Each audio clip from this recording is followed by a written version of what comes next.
ଅଧିକ ପରିମାଣରେ କମଳା ଖାଇଲେ ଭୋଗିପାରନ୍ତି ଏସବୁ କଷ୍ଟ। ତେବେ ଯଦି ଏଭଳି ଭିଡ଼ିଓ ସବୁବେଳେ ଦେଖିବାକୁ ଚାହୁଁଛନ୍ତି ଚ୍ୟାନେଲକୁ ସବସ୍କ୍ରାଇବ୍ କରିଦିଅନ୍ତୁ ଏବଂ ପାଖରେ ଆସୁଥିବା ଘଣ୍ଟି ଆଇକନ୍କୁ ପ୍ରେସ୍ କରିବାକୁ ଜମାରୁ ବି ଭୁଲନ୍ତୁନି। ତେବେ ଚାଲନ୍ତୁ ଜାଣିବା ଅଧିକ କମଳା ଖାଇଲେ କିଭଳି କଷ୍ଟ ଭୋଗିବାକୁ ପଡ଼େ। କମଳାରେ ଉଭୟ ଖଟା ଓ ମିଠା ଅଂଶ ଥାଏ। ଏହା ଭିଟାମିନ୍ ସିରେ ଭରପୁର। କମଳା ଖାଇଲେ ଶରୀରକୁ ଅନେକ ଫାଇଦା ମିଳିଥାଏ। କିନ୍ତୁ ଆପଣ ଜାଣନ୍ତି କି ଏହା ଖାଇଲେ ଶରୀରର କ୍ଷତି ବି ହୋଇଥାଏ। କମଳାରେ ଫ୍ୟାଟ୍, କୋଲେଷ୍ଟ୍ରୋଲ୍ ଓ ସୋଡ଼ିୟମ୍ ସମାନ ପରିମାଣରେ ଥାଏ। କମଳା ଖାଇଲେ ଆଖି ସୁସ୍ଥ ରହେ।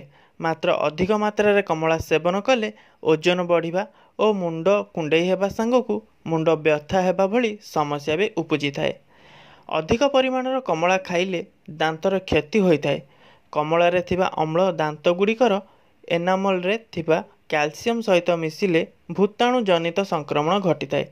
ଏହା ଫଳରେ ଦାନ୍ତରେ କ୍ୟାଭିଟି ସମେତ ଅନ୍ୟାନ୍ୟ ସମସ୍ୟା ବି ପରିଲକ୍ଷିତ ହୋଇଥାଏ। ଅଧିକ ମାତ୍ରାରେ କମଳା ଖାଇଲେ ଶରୀରର କାର୍ଯ୍ୟ କରିବା କ୍ଷମତା ବି କମ୍ ହୋଇଥାଏ। ଖାଲି ସେତିକି ନୁହେଁ, ଅଧିକ କମଳା ଖାଇଲେ ଶରୀରର ଓଜନ ବଢ଼ିଥାଏ, ଅଧିକ ଭୋକ ଲାଗିଥାଏ।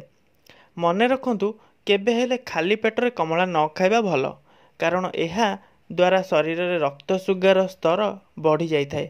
ଏଣୁ ରକ୍ତ ସୁଗାର ସ୍ତରକୁ ସନ୍ତୁଳିତ ରଖିବା ପାଇଁ କମ୍ ମାତ୍ରାରେ କମଳା ଖାଇବା ଉଚିତ।